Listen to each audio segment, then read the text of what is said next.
इस वीडियो में हम संज्ञा के बारे में जानेंगे। संज्ञा किसे कहते हैं, संज्ञा के कितने भेद होते हैं और उन भेदों की क्या क्या परिभाषा है। बहुत ही आसान तरीके से और बहुत ही अच्छे तरीके से हम समझेंगे कि संज्ञा और संज्ञा के भेद कितने होते हैं और उन भेदों की क्या परिभाषा है। बहुत आसान तरीके से और बहुत आराम से हम ये समझने की कोशिश करेंगे। तो हम इस वीडियो को शुरू करते हैं। संज्ञा किसे कहते हैं। संज्ञा की परिभाषा किसी भी व्यक्ति, वस्तु, स्थान, प्राणी और भाव का बोध कराने वाले शब्द को संज्ञा कहते हैं। यह संज्ञा कहलाता है।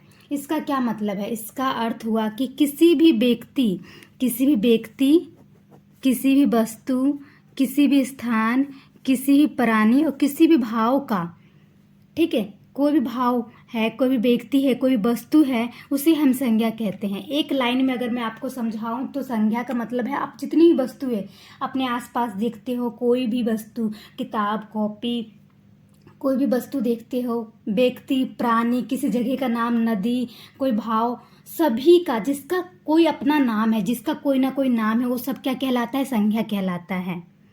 ठीक है, तो आपको समझ में आ गया संज्ञा किसे कहते हैं। किसी भी व्यक्ति का नाम, आपके आसपास जितने भी व्यक्ति हैं सबका जो नाम होता है, कोई भी व्यक्ति का नाम, किसी भी वस्तु का नाम, किसी भी स्थान का नाम, किसी भी जगह का नाम, किसी प्राणी का नाम, किसी भी भाव का नाम, इन सब को हम क्या कहते हैं, संज्ञा कहते हैं। ठीक है, अब हम संज्ञा के भेद के बारे में जानेंगे। संज्ञा के भेद कितने होते हैं। संज्ञा के 5 भेद होते हैं। संज्ञा के कितने भेद होते हैं, 5 भेद होते हैं। पहला है व्यक्तिवाचक संज्ञा, दूसरा होता है जातिवाचक संज्ञा, तीसरा होता है भाववाचक संज्ञा और चौथा होता है द्रव्यवाचक संज्ञा, पांचवा होता है समूहवाचक संज्ञा। तो ये 5 भेद होते हैं संज्ञा के। व्यक्तिवाचक संज्ञा, द्रव्यवाचक संज्ञा, जातिवाचक संज्ञा, समूहवाचक संज्ञा, भाववाचक संज्ञा। अब हम इन भेदों की एक एक करके परिभाषा को जानेंगे।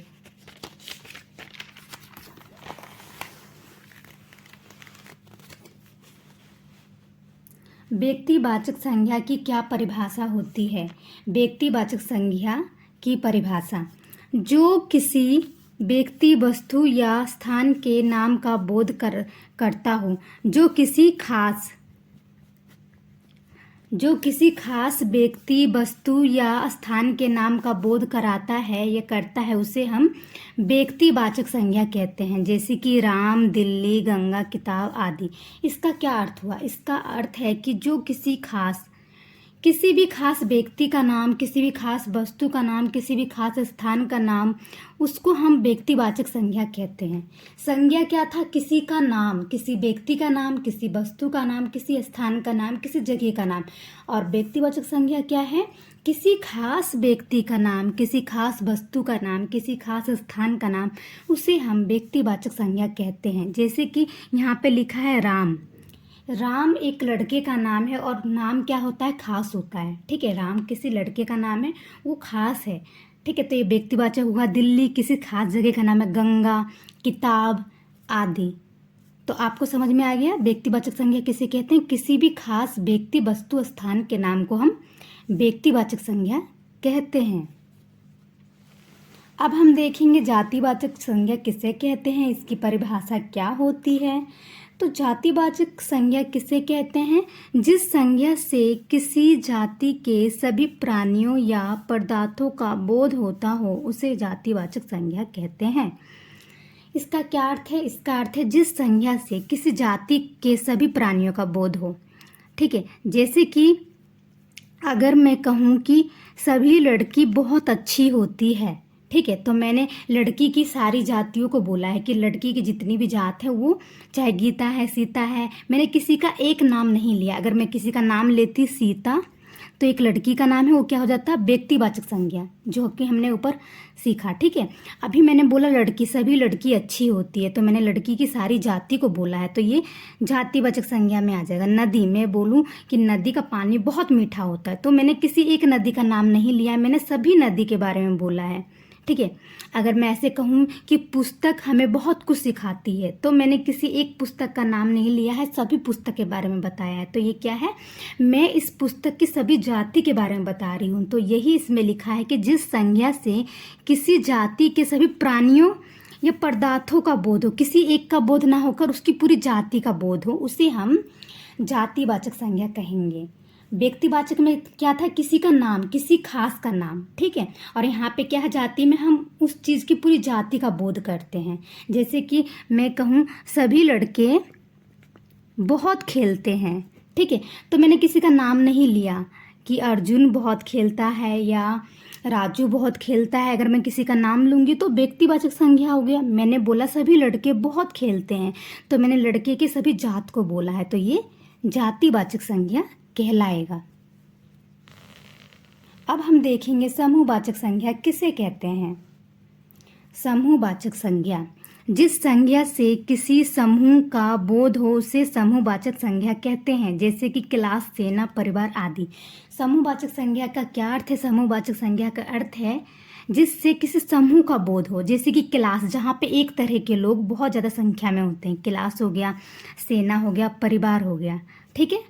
जहाँ पर एक तरह के लोग, एक समूह, एक ग्रुप, उसको हम समूहवाचक संज्ञा कहेंगे। जैसे कि क्लास, सेना, परिवार, उसे हम समूहवाचक संज्ञा कहेंगे। अब हम देखेंगे भाववाचक संज्ञा किसे कहते हैं। भाववाचक संज्ञा किसे कहते हैं, जिस संज्ञा को देखा या छुआ नहीं जा सकता, केवल महसूस किया जाता है, उसे भाववाचक संज्ञा कहते हैं। इसका क्या अर्थ है, जिस संज्ञा को देखा या छुआ नहीं जा सकता, मतलब जिस संज्ञा को आप देख नहीं सकते हो, आप छू नहीं सकते हो, उसे हम भाववाचक संज्ञा कहते हैं, जिसे केवल महसूस किया जाता है। जैसे कि उदाहरण देखिए आप,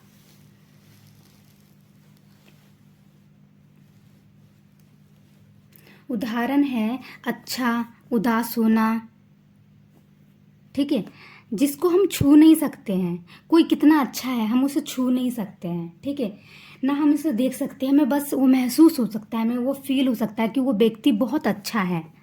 हम किसी को महसूस कर सकते हैं कि वो बहुत उदास है, मेरी बातें उसे बुरी लग गई है, बहुत उदास है, ठीक है। जो चीज़ महसूस होती है, ठीक है, कोई कितना अच्छा है, कोई उदास है, कोई बहुत दुखी है, तो ये क्या होगा, महसूस किया जाएगा कि वो कितना दुखी है, ठीक है। तो ये सब महसूस किया जाएगा, उसे हम भाववाचक संज्ञा कहते हैं। अब हम द्रव्यवाचक संज्ञा को देखेंगे। द्रव्यवाचक संज्ञा किसे कहते हैं। द्रव्यवाचक संज्ञा किसे कहते हैं, जिस संज्ञा से किसी वस्तु को गिना नहीं जाता है, ऐसे द्रव्य पदार्थों को केवल मापा और तोला जाता है, ठीक है। ऐसे पदार्थ, ऐसे द्रव्य पदार्थ जिन्हें हम केवल मापा जाता हो और तोला जाता हो, जिसे माप तोल सकते हैं, हम गिन नहीं सकते। तेल को हम माप सकते हैं, 1 किलो, 2 किलो तेल, 1 किलो घी। सोने को हम माप तोल सकते हैं, लेकिन हम गिन नहीं सकते हैं ना, कि 1 सोना, 2 सोना, ऐसे गिना नहीं जाएगा। तो जिन पदार्थों को, जिन द्रव्य पदार्थों को मापा या तोला जाता है, उन्हें गिना नहीं जाता, उसे आप नहीं गिन सकते हैं, उसे ही हम क्या कहेंगे, द्रव्यवाचक संज्ञा कहेंगे। तो इसे हम द्रव्यवाचक संज्ञा कहेंगे। आई होप आप सभी को मेरा वीडियो पसंद आया हो।